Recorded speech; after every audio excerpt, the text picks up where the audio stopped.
कहानी की शुरुआत में हमारी मेन लीड हीरोइन येनजिंग को दिखाया जाता है जो अपनी कजन के साथ होती है। उसकी कजन अपने हस्बैंड को चीट करता देख लेती है। वो हंगामा करने लगती है। येनजिंग उसको रोक कर कहती है कि मेरा हस्बैंड 6 मंथ से मुझ पर चीट कर रहा है। तो उसको कहती है तुम इतना हौसले में कैसे हो। उसको कहने लगती है कि मैं मौके की तलाश में हूं, मैं उसको रंगे हाथों पकड़ना चाहती हूँ। फ्लैशबैक में दिखाया जाता है कि येनजिंग और जुनजिन की लाइफ बहुत अच्छी स्पेंड हो रही होती है। उनका एक बेटा भी होता है येन। जब वो जॉब पर जाने लगता है वो कहती है कि रात में हमारे बेटे का फेवरेट केक लेकर आना। उसको कहते हैं ठीक है। वो बाय करके चला जाता है। येनजिंग अपने हस्बैंड के कोट में एक बैंडेज देखती है जिस पर हेलो किटी लिखा होता है। उसको डाउट होने लगता है ये तो गर्ल्स की बैंडेज है, इसकी पॉकेट में कैसे है। वो अपने बेटे की भी बैंडेज देखती है। उसको थोड़ा और डाउट होने लगता है कि ये तो चेंज है। वो फोटोज देखती है कंपनी की जिसमें उसको एक बैच पीछे नजर आता है हेलो किटी का, जिसे देखकर उसको थोड़ा डाउट होने लगता है कि मेरे हस्बैंड का कहीं इस लड़की के साथ अफेयर तो नहीं चल रहा है। तभी फिर उसका हस्बैंड कॉल करके कहता है कि मैं इंपॉर्टेंट फाइल्स भूल गया हूं, तो राइडर के हाथ भिजवा सकती हो। तो वो सोचती है कि मैं खुद जाकर देख लूंगी। वो बैंडेज लेकर भी चली जाती है। कंपनी जैसे जाती है क्लाइंट उसको मिलती है।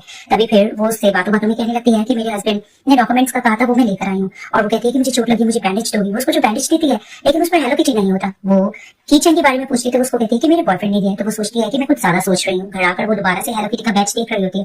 अचानक से दिखाती है कि येन की ट्यूटर जिसका नाम ज़ैंग है वो आ जाती है। उसको कहने लगती है कि काम आपके बेटे का हो गया। लेकिन ट्यूटर जैसे ही वो बैंडेज लेके थोड़ा घबराने लगती है। येन उससे क्वेश्चन करती है कि अगर तुम्हें पता लगे तुम्हारा एक्स हस्बैंड तुम पर चीट कर रहा था तो तुम्हें कैसा फील होगा। जिसे सुनते ही ज़ैंग थोड़ा घबरा जाती है और बुक्स गिर जाती है। येन उसके पास जाती है और कहने लगती है आई एम सॉरी, मैंने कुछ ज्यादा बोल दिया, तुम्हारी तो डाइवोर्स हो चुकी थी। तो उसको कहने लगती है कि ऑटो का सिक्स सेंस हमेशा सच ही कहता है। तो उसको कहने लगती है कि हाँ मैं कुछ ज्यादा सोच रही थी। तभी फिर राइडर ने केक भेज दिया होता है और इसको नेकलेस भी गिफ्ट मिलता है। तो वो समझ जाती है कि इसका हस्बैंड काम में बिजी है, वो नहीं आ पाएगा। वो फोन पर उससे बातचीत भी करती है तो वो एक्सक्यूज कर लेता है कि मैं बहुत ज्यादा बिजी था। तभी फिर उस सोच में पड़ जाती है और उसको थोड़ा थोड़ा डाउट होने लगता है। कार में ज़ैंग बैठ जाती है जिसका जुनजिन के साथ अफेयर चल रहा होता है। वो आकर ब्रेकअप की बात करती है लेकिन जुनजिन उसको समझाता है। वो नहीं समझती। वो साफ कहती है कि नहीं मैं तुम लोगों की हैप्पी फैमिली के दरमियान नहीं आना चाहती। उसको कहता है कि मैं तुम्हारे दरमियान, तुम नहीं आ रही हमारे दरमियान और मैं तुम्हारे साथ बहुत ज्यादा हैप्पी हूँ और मैं वैसे भी डाइवोर्स दे दूंगा येनजिन को। तभी फिर बेचारा आकर कहने लगता है उनसे कि अभी तक डेट क्यों नहीं, उन्होंने हमारे साथ सेलिब्रेट करना था। तो वो कहने लगती है वो बिजी हो चुके होंगे। कार में इन दोनों का आर्ग्यूमेंट चल रहा होता है और रो कर बार बार यही कह रही होती है ज़ैंग कि मैं तुम लोगों की लाइफ से निकलना चाहती हूँ। नीचे दिखाते हैं कि येनजिन अपने बेटे के साथ आ चुकी होती है और वो फिर से समझा देती बेटे को कि डैड बहुत ज्यादा बिजी होंगे, तुम्हें ज्यादा सोचने की जरूरत नहीं है। दिखाते हैं कि जूटिंग ज़ैंग को उसके घर लेकर जाता है। वहां पर उसकी एक बेटी भी होती है। वो उसकी बहुत ज्यादा केयर कर रहा होता है जिसे देखकर ज़ैंग बहुत ज्यादा हैप्पी हो रही होती है और काम में हाथ भी बटाने के लिए जुनजिन आ जाता है। अब ज़ैंग थोड़ा ट्रिक्स भी कर रही होती है और वो दिल जीतने की कोशिश कर रही होती है जुनजिन का। वो जैसी फाइल्स देख लेता है वो समझ जाता है कि जॉब के लिए अप्लाई करिए। उसको कहता है तुम्हें जॉब करने की जरूरत नहीं है। उसको कहते हैं कि नहीं जॉब मेरे लिए बहुत ज्यादा जरूरी है, मैं हर जगह अप्लाई करूँ। तो उसको यकीन दिलाता है कि तुम्हें मैं अपनी कंपनी में जॉब दिलवा दूंगा, तुम्हें फिक्र करने की जरूरत नहीं। वो थैंक्स करती है और थोड़ा पीछे हो जाती है लेकिन वो तुरंत उसको गले से लगा लेता है और बहुत सेफ फील करता है।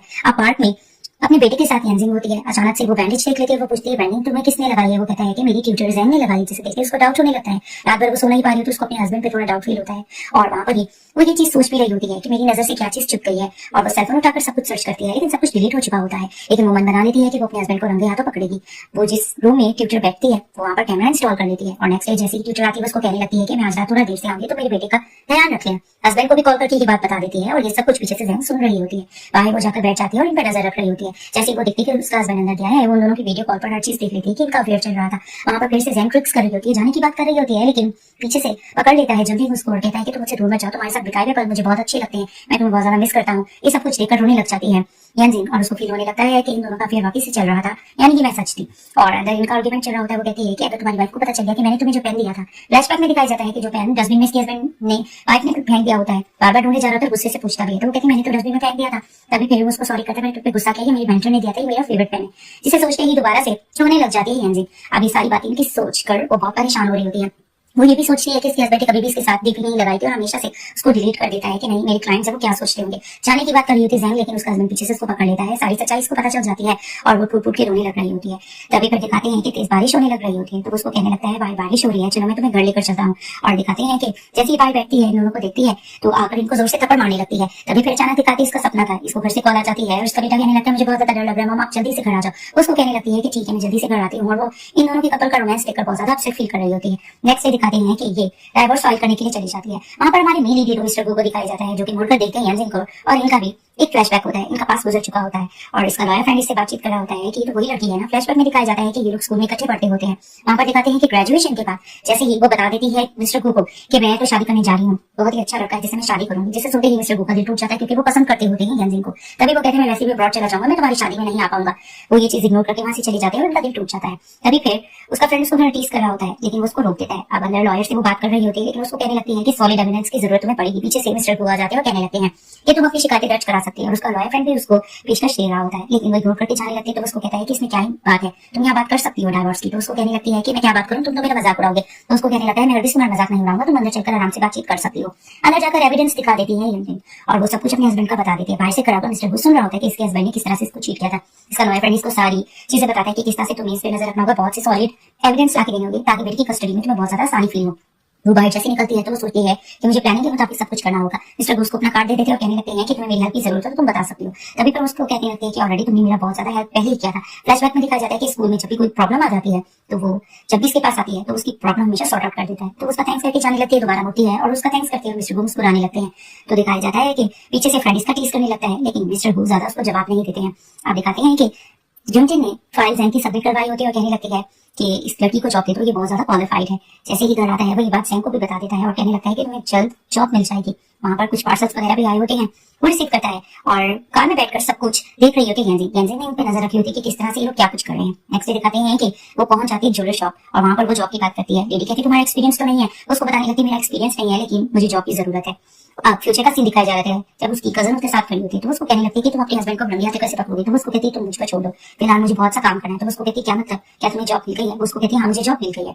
नेक्स्ट डे दिखाते हैं कि मिस्टर को अपनी कंपनी जाते हैं, वहां पर बहुत से लोग गॉसिप्स कर रहे होते हैं कि ये तो सीईओ यहाँ का और इसकी तो बहुत ज्यादा कंपनीज है और ये बहुत ज्यादा फेमस है। वहां दिखाते हैं कि जुनजिन भी होता है, यानी कि मिस्टर को जुनजिन के बॉस होते हैं। वहां पर दिखाते हैं कि जैन की फाइल सबमिट करा दी गई होती है और बताया जाता है कि ये मिस्टर जुनजिन ने ही कराई है। तभी फिर वो मैसेज कर देता है यंजिन को कि जैन की फाइल तुम्हारे हस्बैंड ने सबमिट करवा दी और मंडे से इसकी ज्वाइनिंग भी है। तभी फिर उसको कहती है कि ठीक है हमें प्लानिंग के मुताबिक काम करना होगा। वहां पर दिखाते हैं कि जैन जाती है और रिजाइन की बात करती है कि मुझे एक जॉब मिल गई है, जिसे सुनते ही वो हैरान होती है और वहीं उनके हस्बैंड भी आ जाते हैं। वो हैरानगी से इसको देखते हैं। तभी फिर यंजिन कहती है कि हस्बैंड तुम्हारी कंपनी में इसको जॉब मिल गई तो बहुत अच्छी बात है। और वहां पर ये दोनों नाटक करने लगते हैं और यंजिन भी नाटक करने लगती है कि मेरे बेटे को तुमसे अच्छा बेहतर ट्यूटर नहीं मिलेगा, जब तक मुझे कोई ट्यूटर नहीं मिल जाता तुम पार्ट टाइम जॉब मेरे पास कर सकती हो, मेरे हस्बैंड तुम्हें ज्यादा पेमेंट करने को तैयार है। और वो उनसे मोबाइल लेकर इसको पेमेंट भी कर देती है और कहने लगती है कि मेरे हस्बैंड कंपनी में तुम्हारे साथ देंगे। और बाहर निकलते ही जुनजिन कॉल करता है जैन को और कहने लगता है कि ये तुमने क्या कर दिया, तुम्हें जल्दी नहीं बताना चाहिए था, मैं खुद उसको बता देता। तो उसको कहने लगती है कि आई एम सॉरी, मेरे बताने का ये इंटेंशन नहीं था। आखिर एक ना एक दिन उसको पता चलेगा कि मैं तुम्हारी कंपनी में जॉब कर रही हूँ तो कोई प्रॉब्लम ना हो जाए। तो तुम्हें ऐसा लगता है कि मैं तुम्हारे घर होना चाहती हूँ। उसको कहते हैं कि नहीं नहीं तुम गलत सोच रही हो, ऐसा नहीं है। तभी फिर वो बाहर जाकर बैठा और सोच रहा होता है कि मुझे डाइवोर्स दे देनी चाहिए यंजिन को, क्योंकि मुझे जैन के साथ होना पड़ेगा। वो अंदर जाकर बताना चाह रहा होता है लेकिन वहां पर ही यंजिन की चाल चल जाती है और कहने लगती है कि ये देखो हमारे बेटे ने फोटो बनाई है, कितनी जबरदस्त लग रही है ना। और वहां पर उसका हस्बैंड थोड़ा पिघल जाता है और डाइवोर्स की बात नहीं करता। नेक्स्ट डे वो बाहर जाकर अपने हस्बैंड को दिखती है और उसने नजर रखी होती है, उसको पता चल चुका होता है कि किस तरह से इन दोनों का अफेयर चल रहा है। और वहां पर सॉरी करने लग रहा होता है जिनके रात में कुछ ज्यादा तुम पर बोल दिया था, मुझे पता तुम्हारी इंटेंशन गलत नहीं थी, मैं तुम्हारे लिए एक अपार्टमेंट लूंगा, जॉब तुम्हें बहुत आसान लगेगी, वहां से आना जाना बहुत आसानी से तुम्हें होगा। ये सब कुछ सुन लेती है और वहां पर ही यंजिन मिस्टर गू को कॉल करती है कि मुझे तुमसे मिलना है। सीन शिफ्ट होता है, यंजिन मिस्टर गू के साथ जाती है उसी एरिया में जहाँ पर अपार्टमेंट जैन के लिए जुटिन लेने चाह रहा होता है। वो उससे हेल्प मांगती है, उसको कहता है कि हर तरह की हेल्प करने के लिए मैं तैयार हूँ। उसको कहती है कि हमें यहाँ पर एक और अपार्टमेंट लेना होगा ताकि मैं वीडियोस वगैरह रिकॉर्ड करूँ, मुझे इसमें मदद मिल सके। तो वहां पर दिखाते हैं कि मिस्टर गू कुछ कैंडी लेकर आते हैं यंजिन के लिए। तो उसको कहती है इस टाइम पर उसको कहने लगता है कि किसी ने मुझसे कहा था कि जब आपका मूड ऑफ हो तो आप कैंडी खा लो, मीठा खाने से आपका मूड फ्रेश हो जाता है। फ्लैशबैक में दिखाया जाता है कि मिस्टर गू की मॉम जब उसको इंसिस्ट कर रही होती है कि तुम्हें आउट ऑफ कंट्री जाना होगा तो वो इस चीज पर बहस कर रहा होता है, उसका मूड ऑफ हो जाता है। वहां यंजिन आती है और उसको कैंडी देकर कहने लगती है कि कैंडी खा लो, ये तुम्हारे लिए हेल्पफुल रहेगी और तुम हैप्पी हो जाओगे। वो कैंडी खाता है और मुस्कुराने लगता है। तभी फिर वो कैंडी लेने लग जाती है और कुछ देर बाद वो उस गार्ड के पास जाती है, सारी डिटेल्स लेती है जो उसको दे देता है और वहां वो इशारा करके मिस्टर गू को बता देती है कि मुझे डिटेल्स मिल चुकी हैं। नेक्स्ट डे दिखाते हैं कि वो फंसाना चाह रही होती है अपने हस्बैंड को और जैन को। वो जॉब पर होती है, वहां पर मिस्टर गू भी होते हैं अपने लॉयर फ्रेंड के साथ और उसको काम अच्छा लग रहा होता है यंजिन का। जैसे ही वो आती है वो कहती है कि हस्बैंड और टीचर आप यहाँ पर क्या कर रहे हो। तो वो दोनों बहाना कर लेते हैं कि हम ऑफिस के काम से आए हैं, हमें कुछ ज्वेलरी आइटम्स खरीदने थे। तो उसको कहने लगती है कि टीचर तो मुझे बिल्कुल सिंपल नजर आती है, तो मुझसे तो हेल्प ले सकते थे। हस्बैंड पूछते हैं तुम यहाँ पर क्या कर रही हो। वो उसको बताती है कि मेरी फ्रेंड कुछ टाइम के लिए बाहर गई है, उसको मेरी मदद की जरूरत थी तो मैं उसकी शॉप को कुछ टाइम के लिए डील कर रही हूँ। उसको कहते हैं ठीक है, वो उसको आइटम वगैरह दी जाती है। जैसे ही वो लोग चले जाते हैं उसका मूड थोड़ा ऑफ हो जाता है और वहां पर ही मिस्टर गो का फ्रेंड लॉयर भी हैरान हो रहा था इसकी ट्रिक्स देखकर। गाड़ी में बैठकर दोबारा से जैन नाटक कर रही होती है कि मैं तुम लोगों के दरमियान नहीं आना चाहती हूँ, तुम अपनी फैमिली के साथ अच्छा टाइम स्पेंड कर सकते हो। लेकिन उसको कहता है कि नहीं, मैं तुम्हारे साथ रहने के लिए तैयार हूँ। और वो मन में हैप्पी भी हो रही होती है क्योंकि वो जुनजिन को अपनाना चाहती है। अंदर जैसे ही काम कर रही होती है यंजिन तो वहां पर मिस्टर गो आ जाते हैं और वो भी कुछ ज्वेलरी से खरीदना चाह रहे होते हैं। असल में वो इसी के लिए खरीदना चाह रहे होते हैं तो वो उसकी काफी क्वालिटी बता देती है, काफी चीजें वो खरीद लेता है। दूसरी तरफ से दिखाते हैं कि जैसे ही जा रही होती है जैन, वो अपनी बेटी को पट्टी पढ़ा रही होती है कि अंकल जुनजिन यहाँ आने वाले हैं। तो उसको कहती है वो मेरे डैड नहीं है। तो उसको कहती है कि तुम्हें नाटक करना होगा, उससे बहुत स्वीट अंदाज में बात करनी होगी। वो जल्द आते होंगे। वहां पर आ ही जाता है जुनजिन और कहने लगता है मैं तुम लोगों को घर ड्रॉप कर देता हूँ। अचानक बारिश होने लगती है तो ये माँ बेटी जिस तरीके से ऊपर उसकी कोट करते हैं तो वो इम्प्रेस होता है। घर आकर जैसे ही देखते हैं जिनकी उसके बेटे की तबीयत खराब है तो वो कॉल करती है अपने हस्बैंड को। कार में लोग जा रहे होते हैं तो जानबूझकर नंबर वगैरह बंद कर देती है जैंग और कहने लगती है कि तुम्हारा सेल की बैटरी लो हो चुकी है। तो दिखाते हैं कि परेशान होकर यंजिन कॉल करती है मिस्टर गो को और कहने लगती है मेरी बेटी की तबीयत बहुत ज्यादा खराब है, तुम जल्दी आ जाओ। वहां पर ही दिखाते हैं कि वो कार में अपने हस्बैंड को देख लेती है कि वो जेंग के साथ किस तरह से जा रहा है। अचानक वो देखती है कि मिस्टर गो तुरंत वहां पर भाग कर आते हैं और उसको हॉस्पिटल ले जाते हैं उसकी केयर करते हुए। तो वो परेशान बैठी होती है। तभी फिर वो कहने लगती है कि मुझे बहुत दुख हो रहा है कि मैंने उसको जेंग के साथ देख लिया, इसको अपनी बेटी की परवाह नहीं। मिस्टर गो उसको कंसोल करना चाह रहे थे लेकिन रुक जाते हैं। तभी फिर उसको कहने लगते हैं कि तुम आगे का सोचो। तभी फिर वो अपने बेटे से बात करती है कि अगर तुम्हें एक के साथ रहना पड़ेगा तो तुम किसको चुनोगे। तो कहता है ऑफ कोर्स मॉम, मैं आपको चुनूंगा। तभी फिर उनका हस्बैंड आ जाता है, उससे आर्गुमेंट करने लगती है कि तुम कहाँ थे, तुम्हारी बेटी की इतनी तबीयत खराब रह चुकी है, 6 माह से मैं देख रही हूँ कि तुम उस पर ध्यान नहीं दे रहे हो, ये तुम बहुत गलत कर रहे हो। तभी फिर आर्गुमेंट करते हुए उसको बाहर लेकर आती है और उसको कहने लगती है कि स्कूल के पास एक अपार्टमेंट तुमने अपनी बेटी के लिए देखा था, तुम उसके नाम कर दो, वैसे वो बहुत ज्यादा गुस्सा होगा तुम पर, तुम उसको गिफ्ट दे देना एज अ बर्थडे के तौर पर। तो दिखाते हैं कि जैसे ही कंपनी में जाता है जुनटिंग तो जेंग उससे क्वेश्चन पूछने लगती है कि तुम कहाँ रह गए थे। उसको बता देता है कि मैं अपार्टमेंट नाम करवाने गया था। तो कहती है इतनी जल्दी कैसे। तो उसको बता देता है कि मेरा बेटा नाराज हो रहा था तो मेरी वाइफ ने सजेशन दिया, जिसे सुनते ही दोबारा से वो ब्रेकअप की बात कर देती है। वो फिर से ट्रिक्स आजमा रही होती है जुनटिंग को अपने करीब करने के लिए और कहती है मुझे वापस चला जाना चाहिए, तुम लोगों की हैप्पी लाइफ चल रही थी और देखो तुम्हारी बेटी की तबीयत खराब थी, तुम हॉस्पिटल में नहीं जा पाए सिर्फ मेरी वजह से। वो ब्रेकअप का कहते हैं रोते हुए चली जाती है और दिखाते हैं कि ऑफिस में हर जगह ढूंढ रहा होता है जुनटिंग, जेंग को उसको नजर नहीं आती। वो अपार्टमेंट में जाकर पता करता है लेकिन पता चल चुका होता है वो सामान लेकर जा गई है और घर में ये सब कुछ बैठकर वीडियो में देख रही होती है यंजिंग। और दिखाते हैं वो अपना सामान बंद कर जा होता है। पूछती भी यंजिंग उससे तो उसको कहते हैं कंपनी का कोई काम है। तो वो जैसे ही जाता है फ्लैशबैक में दिखाया जाता है कि ग्रेजुएशन के बाद जैसे ही जा रही थी जेंग रोते हुए बताती है कि मेरे फादर पे बहुत ज्यादा कर्जा चढ़ चुका है और वो एक पर्सन से मेरी शादी करा रहे हैं, वो पैसे उसके दे पाएगा। तो उसको कहते हैं तुम फिक्र मत करो, मैं भी पैसे अरेंज कर लूंगा। जैसे ही वो अपार्टमेंट जाता है नेक्स्ट डे पता लगता है कि उसको तो उसके घर वाले लेके जा चुके हैं। वो जैसे ही जाकर देखता है कि जेंग की तो शादी होने जा रही होती है, वो सामने आने लगता है लेकिन जेंग उसको रोक देती है और वहां पर ही उसका दिल टूट जाता है। अब वो ढूंढ रहा होता है जेंग को, आखिरकार उसको मिल जाती है, उसको गले से लगाता है। तो उसको कहते हैं कि तुम वापस चली जाओ। उसको कहता है कि नहीं मैं वापस नहीं जाना चाहता, मैं तुम्हारे बगैर फिर भी नहीं रहूंगा। उसको गले से लगा लेता है, उसको रोकती भी है और बहुत ज्यादा नाटक भी कर रही थी। उसको कहता है पहले कि मैंने तुम्हें खो लिया था लेकिन अब मैं तुम्हें खोना नहीं चाहता, हमेशा तुम्हारे साथ रहना चाहता हूँ। कार में बैठकर ये सब कुछ देख रही होती है नहीं, उसका दिल टूट जाता है, वो रोने लगती है। मिस्टर उसको टिश्यू दे देते हैं, कहते हैं कि तुम रो सकती हो। उसको कहने लगती है कि पता नहीं मुझे रोना क्यों आ रहा है। तभी फिर उसको बता देता है कि ये लड़की ठीक नहीं है, इसने पहले भी जिससे शादी की थी पैसों के लिए की थी लेकिन वो भी बैंकक्रप्ट हो गया था, तभी उसने डाइवोर्स ले ली और अपनी बेटी को लेकर आ गई है और ये जानबूझ के तुम्हारे हस्बैंड के पास पहुंची है। उसको कहने लगती है कोई भी ट्रिक से आजमा ले, इनको तो मैं नीचे दिखाती रहूंगी। तो उसको कहने लगता है तुम्हें फिक्र करने की जरूरत है, ऑलरेडी तुम बहुत सक्सेसफुल जा रही हो और डाइवोर्स हो जाएगी, कस्टडी तुम्हें ही जरूर मिलेगी। तो कहती तुम फिक्र मत करो, घर जाकर देखो मैं नाटक कैसे करूंगी। नेक्स्ट डे दिखाते इसका हस्बैंड उसके पास टेबल पर बैठता है और बातों बातों में बता देता है कि मैं जेंग को पसंद करता हूँ और मैं तुमसे डाइवोर्स चाहता हूँ। जिसे देखते ही वो नाटक करती है और वो खूब नाटक करती रोती है कि नहीं ये तुम कैसे कर सकते हो, हमारा बेटा है, वो बड़ा होकर मुझे क्या क्वेश्चन करेगा, मैं सिंगल मदर उसको कैसे पालूंगी। लेकिन वो जानबूझ के नाटक करती है कि प्लीज तुम मेरी लाइफ से बचा, लेकिन वो मजबूर होता है और उसको छोड़कर चला जाता है। वहां पर ही वो सोचती है कि मुझे रोना क्यों आ रहा है, मुझे रोना नहीं चाहिए। वहां मिस्टर क्यों आते हैं और उसको टिश्यू दे देते हैं। वो टिश्यू से वो साफ करती है और कहने लगती है कि किस तरह से मैंने एक्टिंग की। तो वो कहती है मुझे जश्न मनाना चाहिए, हम ऐसे सक्सेसफुल जा रहे हैं, कल सब कुछ हो जाएगा कोर्ट में। तभी फिर ये लोग फाइल्स वगैरह जमा कर रहे होते हैं, सबूत इकट्ठे कर रहे होते हैं क्योंकि उनको पता होता है कि कोर्ट में सब कुछ दिखाना पड़ेगा। और उसी तरफ से मिस्टर जुनटिन भी कस्टडी बेटे की लेनी चाह रहे होते हैं। तो वहां उसको बता दिया जाता है कि हाँ तुम जॉब करते हो तुम्हें आसानी से मिल जाएगी। अब घर में नाटक करके बैठी हुई होती है यंजिंग, तो उसने ड्रिंक वगैरह अपने पे गिराई हुई होती है। वहां पर मिस्टर गु जैसे आते हैं तो उसको रोकते भी हैं कि तुम्हें इस तरह से ड्रिंक नहीं करनी चाहिए, लेकिन वो जुनटिन को कहती प्लीज तुम मुझे मत छोड़ के जाओ, मुझे अच्छा नहीं लगेगा। लेकिन उसको छोड़कर चला जाता है। जैसे वो घर जाता है वो कहती तुम यहाँ पर आ गए हो, तो वो कहता है कि हाँ मैं तुम्हारे साथ रहूंगा और वो मन में बहुत हैप्पी होने लग रही होती है। तभी वो कहता है कि मैं डाइवोर्स दे दूंगा अपनी वाइफ को। तो उसको गले से लगा लेती है और कहती है कि आज मैंने तुम्हारे लिए फेवरेट मील भी बनाई है। दूसरी तरफ से दिखाते हैं मिस्टर गु जेंग के साथ बहुत अच्छा टाइम स्पेंड कर रहे होते हैं। यंग बहुत ज्यादा हैप्पी हो रहा है, उसके लिए टॉयज वगैरह भी लाए होते हैं। तभी फिर उसको कहते हैं कि कल की प्रिपरेशन कैसी है। तो फाइनली कोर्ट में सब कुछ सबमिट होगा, कोर्ट का दिन आ जाता है। वहां पर एक लॉयर बदतमीजी कराता है तो मिस्टर जुनटिन कहते हैं कि इससे आराम से बात करो। अब इस पर ये सवाल उठ रहा होता है कि ये तो जॉब भी नहीं करती है, ये बेटे की कस्टडी कैसे हासिल करेगी, इसको तो कुछ भी नहीं आता है। तो लोग भी यही चीज कह रहे होते हैं कि बेटे को कैसे पाल पाएगी। लेकिन वहां पर ही मिस्टर गु का फ्रेंड लॉयर जो होता है वो सब कुछ बता देता है कि 3 मंथ से तो जॉब कर रही है मिसेस यंजिंग। जिसे सुनते ही उसका हस्बैंड हैरान हो जाता है कि ये कब से जॉब कर रही है। और वहां पर सब कुछ बता दिया जाता है कि इसका हस्बैंड कैसे अपनी वाइफ को चीट कर रहा था, लेकिन इसकी बेटी की तबियत भी खराब थी, हॉस्पिटल भी नहीं जा पाया था और हमेशा स्कूल के सेमिनार्स वगैरह पर ये नहीं जाता था, सिर्फ इसकी मदर जाती थी। तो ये बच्चे की कस्टडी लेकर ये क्या करेगा। ये तो मिसेस जैंग और उसकी बेटी में टाइम स्पेंड करता था। वहां पर सबको यकीन दिला देती है यंजिंग कि मैं अपने बेटे की कस्टडी लेने के लिए तैयार हूँ, हमेशा से उसके लिए मैं ही अवेलेबल रही हूँ। जब ये एज अ फादर फेल हो गया तो ये क्या करेगा। तो सब लोग क्लैप करते हैं और कस्टडी बेटे की यंजिंग को ही मिल जाती है। वहां पर थोड़ा सा एम्बैरेसमेंट फील कर रहा होता है जुनटिन। जैसे बाहर निकलता है जैंग उससे क्वेश्चन पूछती है तो उसको कहता है कि सब कुछ पता था ऑलरेडी यंजिंग को, वो ये सब कुछ प्लानिंग ही कर रही थी। तभी वो कहती है कि तुम चिंता मत करो, तुम अपने बेटे को वीकेंड्स पे मिल लेना। जैसे ही वो बाहर जाकर खड़ी होती है मिस्टर गु कार लेकर आई होती है और कहने लगते हैं कि अब ये कार तुम्हारी है, तुम इसको चलाओगी। तो उसको कहती है मैं एक्सपेंसिव गिफ्ट नहीं ले पा सकती। तो उसको कहने लगता है कि नहीं कभी भी इमरजेंसी हो सकती है, तुम ये रख लो। और अचानक उसकी मॉम डैड की कॉल आ जाती है। वो घर जैसी जाती है उसकी मॉम डैड उससे क्वेश्चन करते हैं तो वो सारी सच्चाई बता देती है कि किस तरह से उसके हस्बैंड ने उसको चीट किया था और वो ट्विटर के साथ लाइफ स्पेंड करना चाह रहा था। तो उसको यकीन दिलाते हैं कि हम भी तुम्हारे साथ खड़े हैं, तुम्हें फिक्र करने की जरूरत नहीं। और दूसरी तरफ से मिस्टर गु यंजिंग के साथ जश्न मना रहे होते हैं कि डाइवोर्स तुम्हारी सक्सेसफुल रही और हर चीज तुम्हारे हिस्से में आ गई। और वहां पर ही वो पूछता है कि अब तुम्हारा आगे क्या फ्यूचर प्लान है। वो उसको बता देती है कि मैंने कंपनी ज्वाइन करनी है, रोजिन कंपनी मेरा वैसे भी सपना था। तो मिस्टर गु कहने लगते हैं कि हाँ तुम्हारा ये सपना जरूर पूरा होगा। फ्लैशबैक में दिखाया जाता है कि स्टार्टिंग से ही कितनी ज्यादा हर चीज को लेकर सेंसिटिव थी। अब कंपनी में भी ये जाती है इंटरव्यू के लिए और वहां पर इससे तरह तरह के क्वेश्चन किए जाते हैं, लेकिन ये डिपेंडेंट थी, हर चीज का जवाब देती है। कंपनी में जैसी ज्वाइनिंग होती है वहां पर देखता है जुनटिंग और देखकर थोड़ा हैरान हो जाता है कि ये यहाँ पर क्या कर रही है। वहां पर सबको बता दिया जाता है कि इसकी ज्वाइनिंग है, तो सब थोड़ा गॉसिप्स भी कर रहे होते हैं, स्वीट करने की कोशिश कर रही होती है, लेकिन वो तो जवाब देती है उसको कि तुम्हें हमारी चिंता करने की जरूरत नहीं है, तुम्हारे पास बहुत से ट्रिक्स हैं कि तुम मर्दों को किस तरह से बुझा सकती हो, लेकिन मेरे पास ऐसे ट्रिक्स नहीं है। वो जिस तरह से उसकी इंसल्ट करती है तो सब लोग एंजॉय कर रहे होते हैं।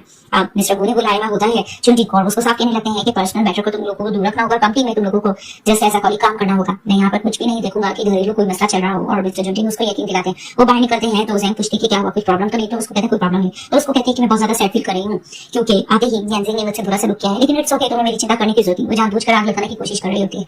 तभी पे जुनटिंग उसको ज्यादा रिस्पॉन्स नहीं देता और कहने लगता है कि कंपनी में हमें एक दूसरे से दूर रहना होगा, मैं नहीं चाहता हूँ कि यहाँ पर कोई मसला हो जाए। वो ये बात कहकर चला जाता है। जैंग को गुस्सा आने लगता है कि किस तरह से हमारे दरमियान आ रही है, मुझे कुछ ना कुछ फिक्स करना होगा और इस पे कोई केस करवाना होगा ताकि ये कंपनी से निकल जाए और हमारे दरमियान ना आए। सीन शिफ्ट होता है, दिखाते हैं कि जैंग अपनी शादी का कार्ड बांट रही होती है और इग्नोर करके बाहर निकल आती है यांजिंग। जैंग उसको कार्ड देने लगती है और कहने लगती है कि जैंग अभी भी तुम्हारे हस्बैंड का बेटा है, तो मैं चाहती हूँ कि हमें कनेक्शन बना के रखनी चाहिए। वहां पर दिखाते हैं कि जुटिन आ जाता है।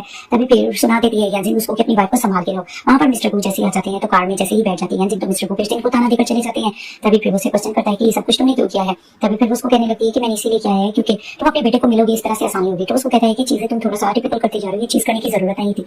वो थोड़ा सा उसको रूडली जवाब दे देता है। दोबारा से वो थोड़ा ट्रिक्स आजमाती है। कार में लोग जैसे बैठे होते हैं तो ये लोग परेशान हो रहे होते हैं कि किस तरह से जैंग को परेशान करे। तो मिस्टर गू उसको यकीन दिलाते हैं कि तुम्हें फिक्र करने की जरूरत है, मैं तुम्हारे साथ हूँ, ये कुछ भी कर मैं तुम्हारे साथ देता रहूंगा। तो वो खामोश हो जाती है। नेक्स्ट डे दिखाते हैं कि इनको प्रोजेक्ट दिया जाता है। मिस्टर जुनटिन बांट रहे होते हैं और कार्ड दे देते हैं सबको और वो यांजिंग को भी देते हैं। वहां पर दिखाते हैं कि जेलस हो रही होती है जैंग बैठकर। अब इन लोगों को एक फैक्ट्री पहुंचना होता है, कार में जगह नहीं होती है, तो जानबूझकर जैंग कहती है कि नेक्स्ट चक्कर में ड्राइवर तुम्हें ले जाएगा। जैसे ये लोग जाते हैं तो ड्राइवर को बोल देती है झूठ जैंग कि उस क्लाइंट को कार मिल गई तो तुम यहाँ से जा सकते हो। अब 2 घंटे हो चुके होते हैं, वेट कर रही होती है यांजिंग। आखिरकार वो मिस्टर गू को कॉल कर देती है और उसको बता देती है कि फैक्ट्री भी आई थिंक क्लोज होने वाली है और मैं यहाँ पर 2 घंटे से खड़ी, कोई ड्राइवर भी नहीं आया है, ना ही मुझे यहाँ पर कोई टैक्सी नजर आ रही है। तो मिस्टर गू को थोड़ा फिक्र होती है और वो आकर सुनाने लग जाती है जुनटिन को ये सब कुछ जैंग की वजह से हो रहा है, उसने कुछ गड़बड़ किया है और खाली वहां पर खड़ी है यांजिंग। तो परेशान हो जाता है जुनटिन भी। वो कहता है मैं भी तुम्हारे साथ चलूंगा। तो ये लोग कार में बैठे होते हैं और मिस्टर गू सारी तफ्तीश कर रहे थे कि किस तरह से हुआ है। वहां पर यांजिंग यही सोच रही थी कि गू के साथ हो सकता है कि जुनटिन आ सके, मुझे नॉर्मल फील करना होगा। वहां पर आकर केयर करने लग रहे होते हैं मिस्टर गू। ये सब कुछ जुनटिन देख रहा होता है। वहां पर आकर जैंग फिर से नाटक करने लग रही होती है। क्लाइंट्स भी तो मिस्टर गू को डांट देते हैं, कहने लगते हैं कि मैंने ऑलरेडी पता कर लिया है कि तुमने ये ड्राइवर को भेज दिया था।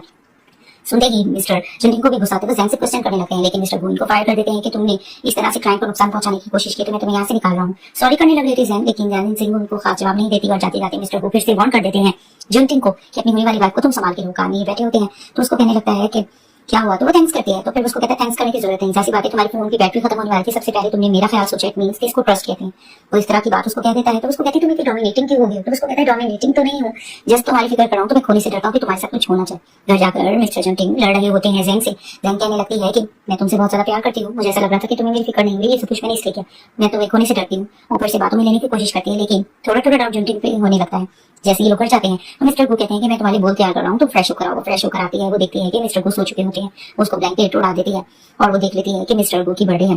तो नेक्स्ट डे वो लोग सेलिब्रेट भी करते हैं अपने बेटे के साथ। मिस्टर गू बहुत ज्यादा हैप्पी हो जाते हैं। खुद केक बनाया होता है यांजिंग ने। जैसे लोग केक खा रहे होते हैं तो मिस्टर गू को फ्लैशबैक में याद आता है कि उसकी कोई भी बर्थडे सेलिब्रेट नहीं करता था। और वहां पर जैसे ही लोग केक वगैरह खाते हैं तो जैसे ही खुद भी चेक करती है यांजिंग, वो बहुत ज्यादा मीठा होता है। मिस्टर गू थोड़ा अट्रैक्ट हो रहे होते हैं और दूसरी तरफ से दिखाते हैं कि जॉब से निकालने की कोशिश करी थी जैंग यांजिंग को, और वहां पर ही फाइल मिस्टर गू भी दे देते हैं यांजिंग को। और वहां पर कंपनी में गॉसिप चल रही होती है कि इसको हर प्रोजेक्ट इतना जल्दी कैसे मिल जाता है। और एक पर्सन अंदर बुलाता है यांजिंग को और इसको बॉन्ड कर रहा होता है कि तुमने हमें फेक फाइल्स दी हैं, कि तुम किस तरह से कर सकते हो। वो कहती है मैंने अपना सारा काम तो सबमिट करवाया था। वो परेशान हो जाती है।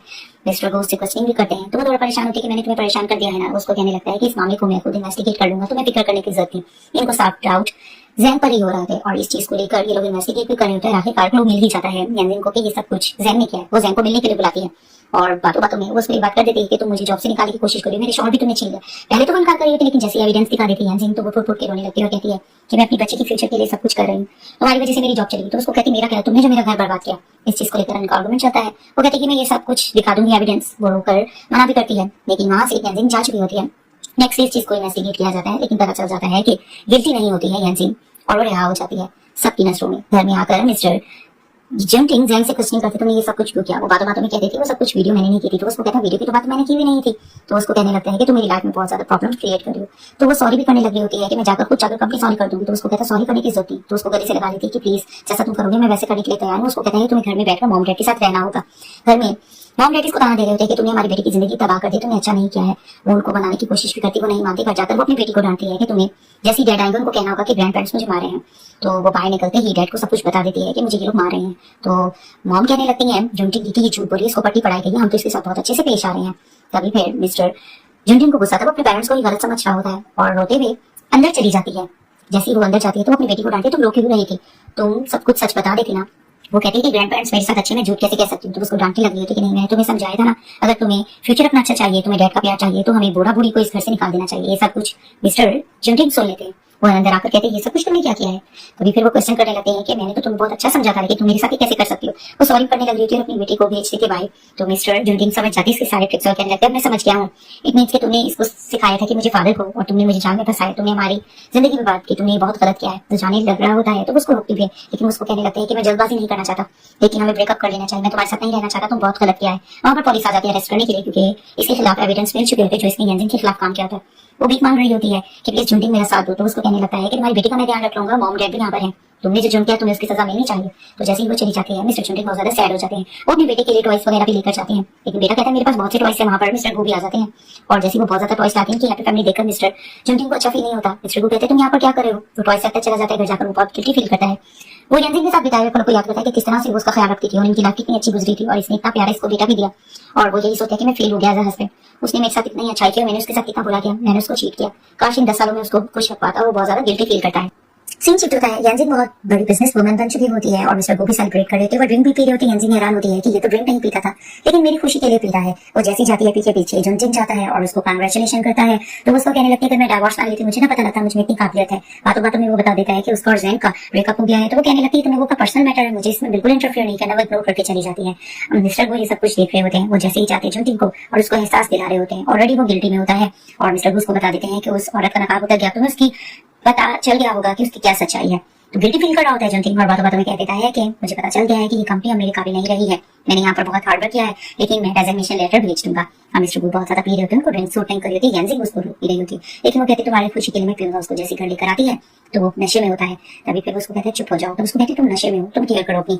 वो जाने लगती है, उसको रोकता है और कहने लगता है कि मुझे तुमसे बात करनी है। उसको पानी पिला कर देती है, वो पानी पीता है और उसको कहने लगता है कि मैं तुम्हें एक बात बताना चाहता हूँ। अब वो बार बार बेहोश हो रहा होता है, लेकिन उसको अपने दिल की बात कह देता है कि तुम्हें पता है मैं तुम्हें पसंद करता हूँ। वो हैरानगी से उसको देखने लगती है। तो उसको कहता है कि कॉलेज डेज से ही मैं तुम्हें पसंद करता था, लेकिन तुमने ग्रेजुएशन के बाद बहुत जल्दी शादी कर ली, तुम्हें इतनी जल्दी शादी नहीं करनी चाहिए। और तुम्हें पता है कि 10 साल मैंने कैसे गुजारे थे, मुझे पता है मेरे दिल पर बोझ था कि काश मैंने तुम्हें पहले प्रपोज कर लिया होता।